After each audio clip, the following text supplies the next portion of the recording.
오늘의 강의 시작합니다. 안녕하세요, 도노반입니다. 오늘은 상가 건물임대차보호법에 대해 공부해 보겠습니다. 상가 건물임대차보호법의 목적은 국민 경제생활 안정의 보장입니다. 상가 임차인이 안정적으로 운영을 할 수 있도록 보호장치를 마련한 것입니다. 상가 건물임대차보호법은 이전 배우신 주택임대차보호법을 이해하신 분이시라면 쉽게 적용할 수 있을 정도로 내용이 대동소이합니다. 상가임대차법의 일반적인 내용은 다른 곳에서도 많이 언급하오니 저희는 경매 관련 내용을 중심으로 공부하겠습니다. 바로 시작합니다. 상가임대차법의 가장 큰 목적은 임차인에게 대항력과 우선변제권의 부여입니다. 민법에 의한 임대차 계약은 채권 계약이므로 제3자에게 대항력이 없습니다. 임차권 혹은 전세권 등기를 해야만 물권적 효력 즉 제3자에게도 내 권리를 주장할 수 있습니다. 그러나 사회적약자인 임차인이 임차권이나 전세권 등기를 요구하기에는 임대인의 동의를 얻기 쉽지 않고 비용도 발생합니다. 이에 상가임대차법은 등기 없이도 대항요건만 갖춘다면 대항력을 부여합니다. 대항요건은 건물의 인도와 사업자 등록입니다.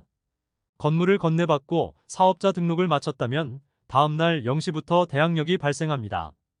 주택임대차보호법에서 주민등록이 중요했듯이 상가임대차법에서는 사업자 등록이 생명입니다. 따라서 사업자 등록이 되지 않는다면 이 법의 적용을 받을 수 없습니다. 동창회 사무실, 종교단체, 자선단체 사무실 등과 같이 비영리단체의 임대차에는 적용되지 않습니다. 이 경매 사건은 교회로 사용되고 있습니다. 교회는 비영리단체로 사업자 등록이 되지 않아 상가임대차법의 적용을 받을 수 없습니다. 그래서 보증금의 안전장치로 전세권을 따로 설정하여야 합니다. 또한 주임법과 마찬가지로 대항요건에 확정일자를 갖추면 우선변제권이 주어집니다. 우선변제권은 대항요건과 확정일자 중 늦은 날이 기준이 됩니다. 확정일자는 세무서에서 부여합니다. 소액임차인에 대한 최우선변제 역시 주임법과 내용이 동일합니다. 경매 개시 결정 등기 전에 대항요건을 갖추어야 하고 확정일자 없이도 적용받을 수 있으며 배당 요구는 하여야 합니다. 최우선 변제에 해당하는지 여부는 담보권 설정의 기준으로 판단하며 배당금의 2분의 1 이하의 한 해 배당을 받을 수 있습니다. 계약기간이 만료된 후 임대인으로부터 보증금을 돌려받지 못했을 때 임차인 단독으로 등기를 신청하여 임차권 당기 명령을 받을 수 있습니다. 이처럼 상가임대차법은 주임법과 내용에 있어 상당 부분이 같습니다. 주의해야 할 다른 점이 있습니다. 바로 보증금 계산법입니다. 주임법의 보증금은 월세를 제외한 보증금만을 의미합니다. 그러나 상가임대차법의 보증금은 월세를 반영한 환산보증금을 의미합니다. 환산보증금의 계산법은 다음과 같습니다. 월세의 100을 곱하여 이를 보증금과 합산합니다. 예를 들면 보증금 5천만 원의 월세가 100만 원이라면 100만 원 곱하기 100, 1억 더하기 5천만 원이므로 환산보증금은 1억 5천만 원입니다. 상가임대차법이 정해놓은 환산보증금의 한도를 초과한 임대차 계약은 이 법의 적용을 받을 수 없다는 것을 꼭 기억하셔야 합니다. 현재 환산보증금의 기준은 서울 9억 원이야, 수도권과 부산은 6억 9천만이야, 광역시 등은 5억 4천만 원이야, 기타 지역은 3억 7천만 원 이하입니다. 정리하자면 환산보증금 기준 이하는 이 법의 적용 대상이나 환산보증금 기준 초과는 적용 제외입니다. 다만 2015년 5월 13일 법 개정으로 환산보증금을 초과한 임대차에도 일부 항목은 적용이 가능하게 되었습니다. 대항력, 계약갱신권, 권리금 관련 등입니다. 주의할 점은 대항력은 주어졌지만 우선변제권은 주어지지 않았다는 것입니다.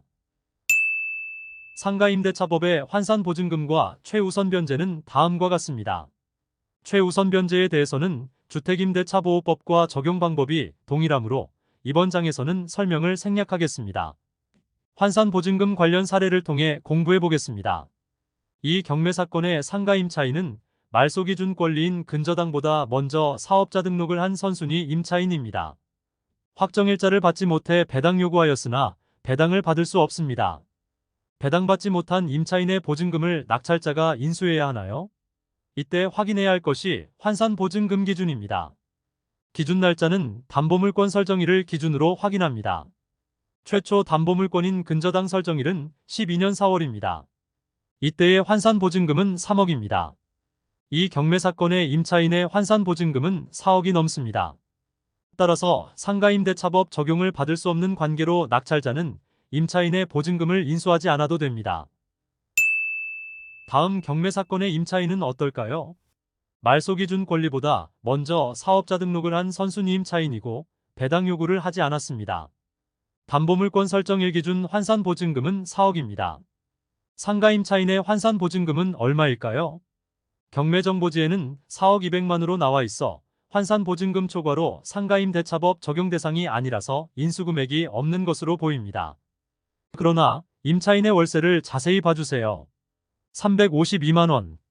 보통 350으로 정하지 2만원 단위까지 가지 않습니다. 이는 320만원에 32만원 부가세일 가능성이 매우 높습니다. 부가세는 환산보증금에 포함되지 않습니다.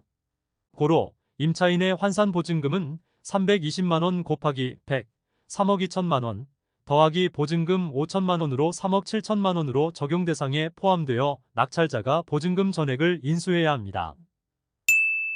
이처럼 상가를 임차할 때는 임차보증금과 월세를 환산한 환산보증금이 상가임대차법의 적용 범위에 해당하는지 반드시 살펴보아야 손해를 막을 수 있습니다.